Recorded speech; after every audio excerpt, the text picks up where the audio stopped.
Good morning, friends. Today I wanted to talk about imposter syndrome. I know it's kind of a buzzword, and I love to look at it from a different approach. So, we're going to talk about how it shows up in your personal life as well as your business, and what kind of limiting beliefs and subconscious programs often accompany that feeling of imposter syndrome. All right, let's get started. Hey friend, welcome to Deep Healing for Creative Entrepreneurs. My name is Aubrey Barr and I am a subconscious release technique practitioner and photography business owner. I know you are sick of ending your day feeling overwhelmed and exhausted, and you are seeking a solution to help you feel creatively inspired and actively engaged in your business as well as personal life. In this podcast, we are going to dig into any limiting beliefs or subconscious programs that are keeping you in a space filled with anxiety and stress. This work is not a temporary solution for your life. No, this is a complete transformation. So grab your coffee or tea and let's start you on the road to healing. And let me just say, you can do this. You are worth it. And you are meant to thrive in life and business. So let's dig in. Okay, so first off, what is imposter syndrome? You're going to hear this word get thrown around quite a bit, and I think there's a pretty mutual understanding that people feel imposter syndrome when they think that what they're doing is not in line with what they say they are. Did I make that really complicated? I hope not.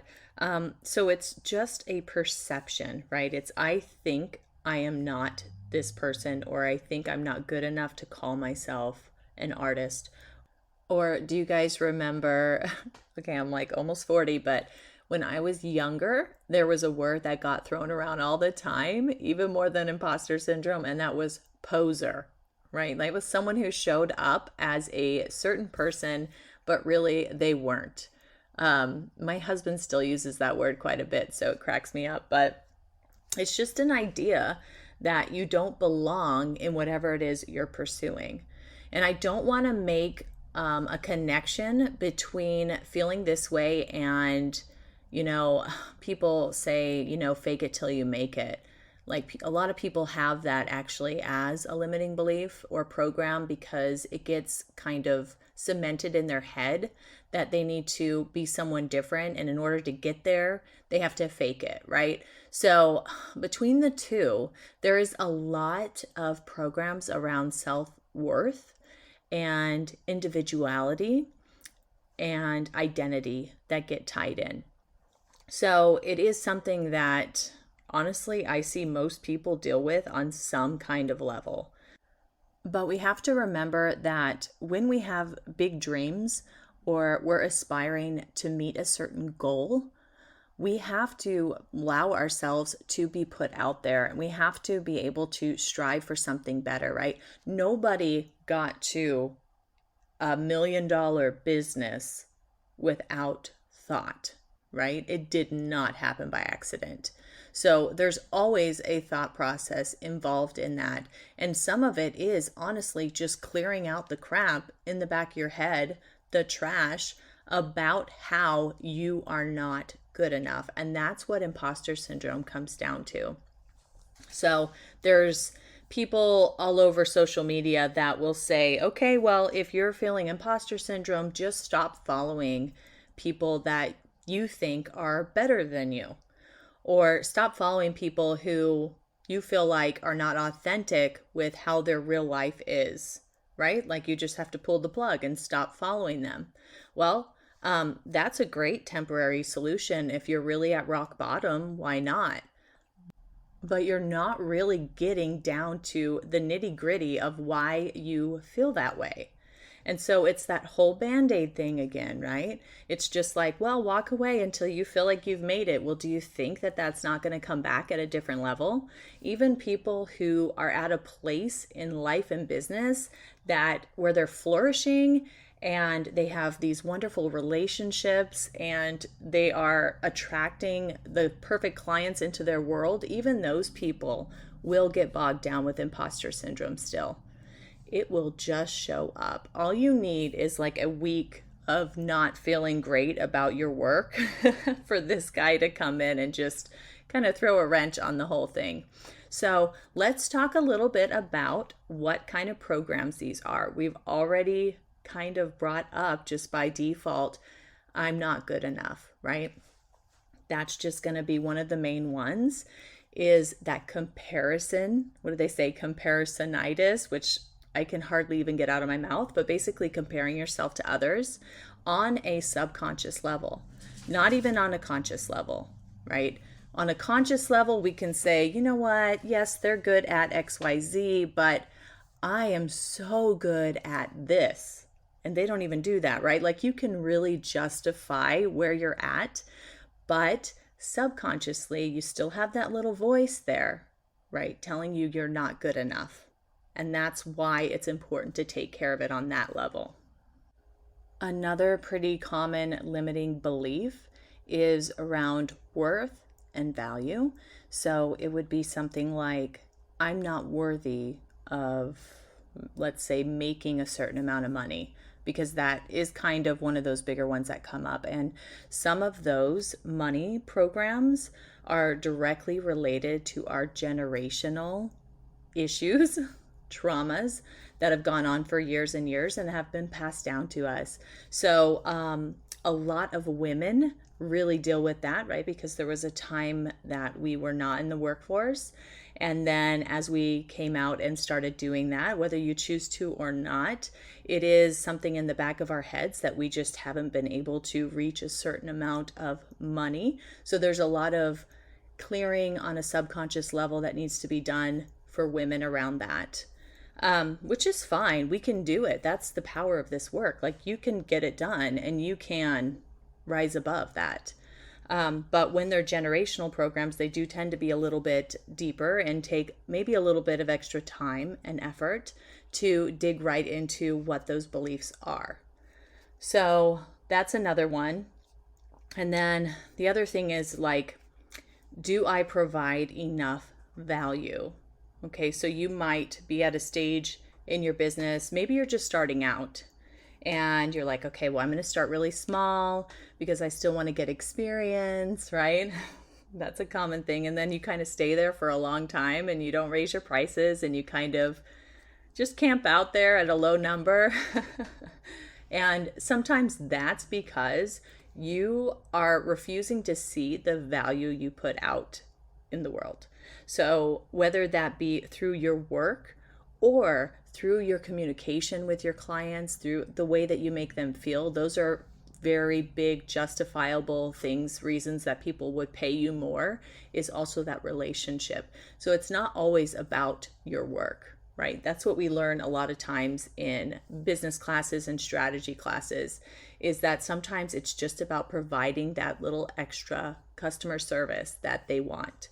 Okay, so let's flip that idea around into our personal life and think about what it's like being a mom or dad, right? Because we often will feel like we are not measuring up in so many different aspects of being a parent, but at the same time, we are meeting a lot of expectations. Most of us are. So, some parents, you might see them go all out and do all these fabulous things. And we're like over here just trying to keep it together, right? That could be a way that people see imposter syndrome in their personal life. And so the program that comes up a lot with that is, I'm not a good mom. And usually if we dive a level deeper than that, we might find programs around like, I'm not fun enough, we'll say, because we're comparing ourselves again to other people. Or maybe I spend too much time on my business and not enough time with my family. So that would also maybe look like, am I a good enough wife?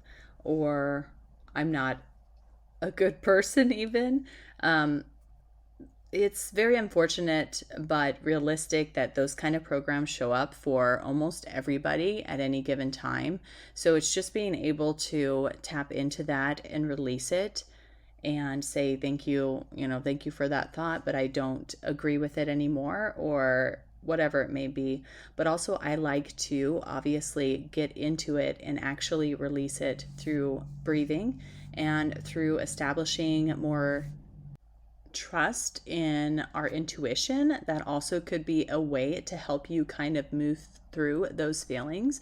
But the first thing is just acknowledging it. Next time you feel like, you're being shown up by other people or you're not good enough, really tap into that and say, hey, what's really going on in my head? Maybe you can journal around it and find out what is going on.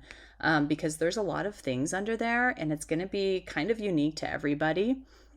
But today, since we're bringing up some, we're going to go ahead and release a few of those more common emotions around I'm not good enough. So you guys know the drill probably, but the way we do it is we're going to take a deep breath in and hold. I'm going to say a statement and I want you to think that statement. So when you're done thinking it, you're just going to breathe it out. So let's get started. We're going to go ahead and take a deep breath in and hold. I release all anger with I'm not good enough. And then just breathe that out. Okay, breathe in and hold. I release all embarrassment with I'm not good enough. Good. Breathe in and hold. I release all pain with I am not good enough.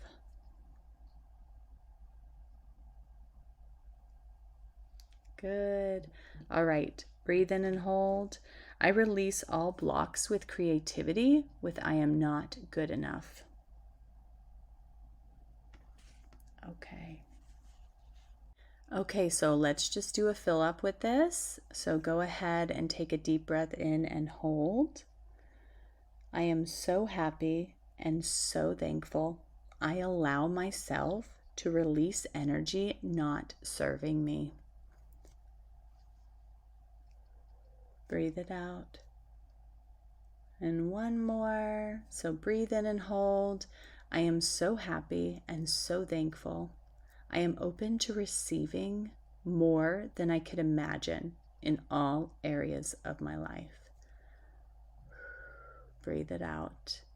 Ooh, I hope you guys feel nice and peaceful and give yourself more grace. That's a good place to start. So have a wonderful day. I am so thankful for all of the feedback I've gotten from you guys, and I truly hope that this is helping you on some level to be able to accept yourself and dive into your intuition more and just be more willing to heal on all the levels you need to.